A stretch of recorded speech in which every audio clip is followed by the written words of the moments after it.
नमस्कार, यह IoT Fyers का aqua finder water level controller है।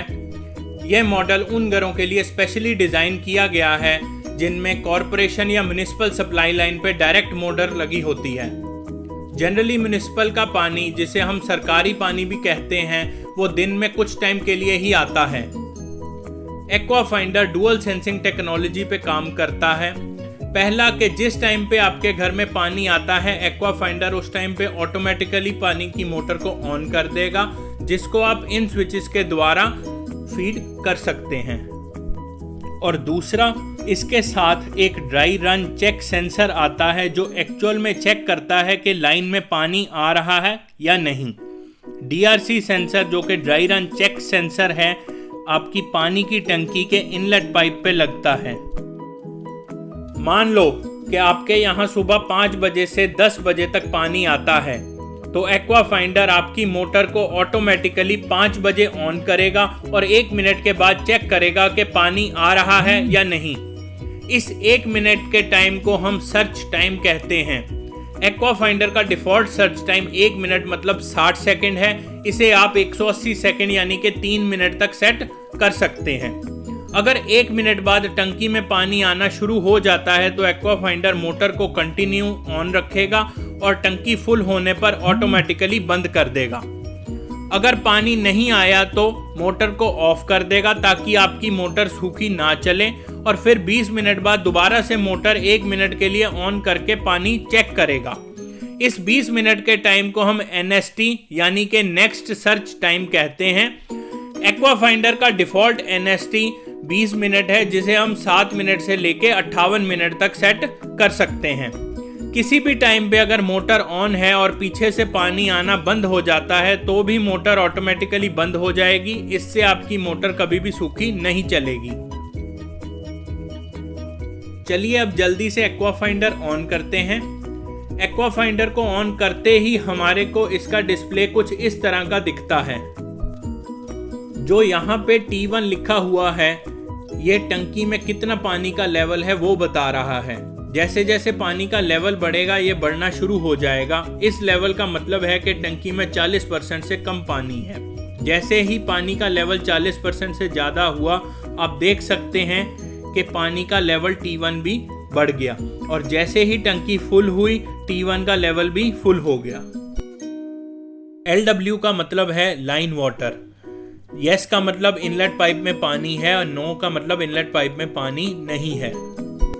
DRC सेंसर एक्वा फाइंडर को बताता है कि इनलेट लाइन में पानी है या नहीं है। M ऑफ M ऑन का मतलब है कि एक्वा फाइंडर ने मोटर को ऑन करा है या नहीं करा। यहाँ पर ऑटो मैनुअल आता है जो कि हमें बता रहा है कि एक्वा फाइंडर किस मोड में काम कर रहा है। ये अभी जो टाइम चल रहा है वो आ रहा है, मतलब एक तरह से एक्वा फाइंडर की क्लॉक है। एक्वा फाइंडर की सेटिंग करने के लिए 3 स्विच दिए गए हैं। पहला स्विच है टॉप अप स्विच। इसका मतलब है कि अगर आपको कभी मैनुअली मोटर ऑन करनी है तो इस स्विच का प्रयोग करें। मोटर 1 मिनट के लिए ऑन होगी और अगर पानी आ रहा होगा तो पानी की टंकी भरते ही ऑटोमेटिकली मोटर बंद हो जाएगी, वरना 1 मिनट बाद बंद हो जाएगी।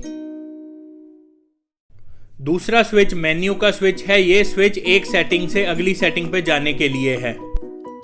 तीसरा स्विच इंक्रीमेंट एरो का स्विच है। यह स्विच किसी भी सेटिंग की वैल्यू बदलने के लिए है। चलिए अब जल्दी से एक्वा फाइंडर की सेटिंग्स पे एक बार नजर मारते हैं। एक्वा फाइंडर में 3 टाइमर 1, टाइमर 2 और टाइमर 3 का ऑप्शन दिया गया है। अगर आपके एरिया में 3 टाइम पानी आता है तो टाइमर 1, 2 और 3 तीनों को एनेबल करो। अगर आपके एरिया में सिर्फ 2 टाइम ही पानी आता है तो आप टाइमर 1 और टाइमर 2 को एनेबल कर दो और टाइमर 3 को डिसेबल कर दो। सबसे पहले सेटिंग मोड में एंटर करने के लिए मेन्यू स्विच को दबाएं।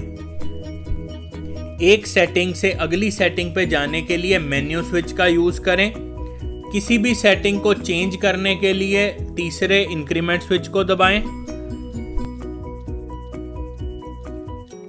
पहली सेटिंग है एनेबल टाइमर 1, यानी कि टाइमर 1 एनेबल मतलब ऑन करना है या डिसेबल मतलब ऑफ करना है।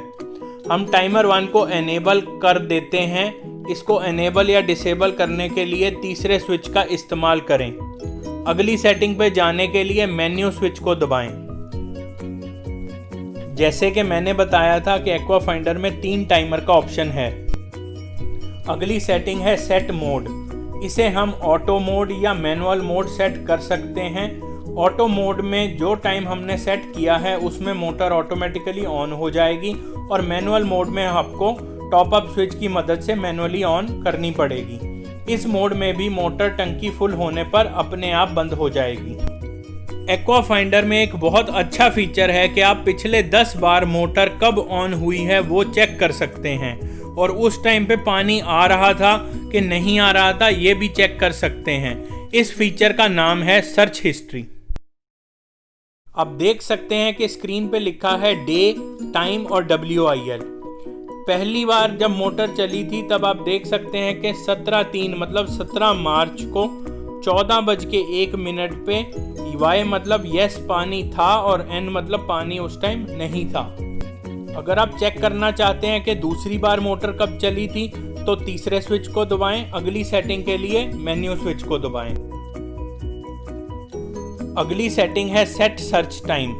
यस और नो मतलब अगर आपको डिफ़ॉल्ट सर्च टाइम जो कि 60 सेकंड है उसे चेंज करना है तो यस करें, नहीं तो नो करें। डिटेल में अगर आप सर्च टाइम सेट करना सीखना चाहते हैं तो हमारी वीडियो नंबर 29 देखें जिसका लिंक डिस्क्रिप्शन में दिया गया है। अगली सेटिंग है सेट NST टाइम। इसका मतलब अगर आप डिफ़ॉल्ट NST टाइम चेंज करना चाहते हैं तो यस करें वरना नो कर दें। डिटेल में अगर आप देखना चाहते हैं कि कैसे NST टाइम सेट कर सकते हैं तो आप हमारी वीडियो नंबर 30 देख सकते हैं जिसका लिंक डिस्क्रिप्शन में दिया गया है। टाइमर 1 को हमने स्टार्टिंग में एनेबल किया था, इसलिए अब हमें टाइमर 1 के टाइमिंग्स फीड करने पड़ेंगे। इसके लिए आप हमारी वीडियो नंबर 28 देख सकते हैं जिसका लिंक डिस्क्रिप्शन में दे रखा है।